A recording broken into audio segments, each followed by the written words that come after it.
In today's On the Red Carpet report, we say goodbye to a man who spent 9 decades in show business. Norman Lloyd worked in every medium there is and left an indelible mark along the way. Entertainment reporter George Pinocchio joins us live from home with a remembrance of a life well lived. George? Well, hi, David. Hi, Ellen. Those 90 years include 8 different decades working in show business. And while at times he worked as a producer or a director, Norman Lloyd always considered himself first and foremost an actor. He started on the stage in the 1930s, and he got his big break on the big screen in the 1942 Alfred Hitchcock classic, Saboteur. Tell him quick. The sleeve. Norman Lloyd got noticed for his role in director Alfred Hitchcock's mystery, Saboteur. He was the Saboteur, and his character would fall to his death from the top of the Statue of Liberty. Hitchcock would hire Lloyd again a few years later, working with Ingrid Bergman in the 1945 film Spellbound. How do you feel today, Mr. Gowns? Somewhat better, Doctor. The thing seems a little less troublesome.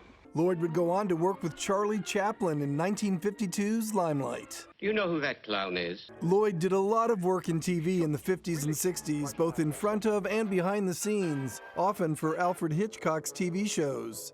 In the 1970s, he appeared in such films as Audrey Rose and in the comedy FM. Television audiences really got to know him for his starring role as Dr. Daniel Auslander on the medical drama St. Elsewhere. I need to know how to obtain some cannabis. What? Marijuana, pot, smoke, reefer. Something to counteract the side effects of chemotherapy. Lloyd would return to the big screen after St. Elsewhere. He worked with Robin Williams in Dead Poets Society. I'm hearing rumors, John, about some unorthodox teaching methods in your classroom. He also appeared in The Age of Innocence, In Her Shoes, and in the Amy Schumer comedy Trainwreck. None of these bums are the equal of Babe Ruth. The Los Angeles City Council honored Lloyd on his 100th birthday in 2014. Back then, he credited his longevity with this. It's a matter of attitude, of having a positive attitude. I really think it's all from the mind. If you feel you want to live, you'll live. Lloyd played tennis until he was 100 years old, and he was known to enjoy a nice glass of wine.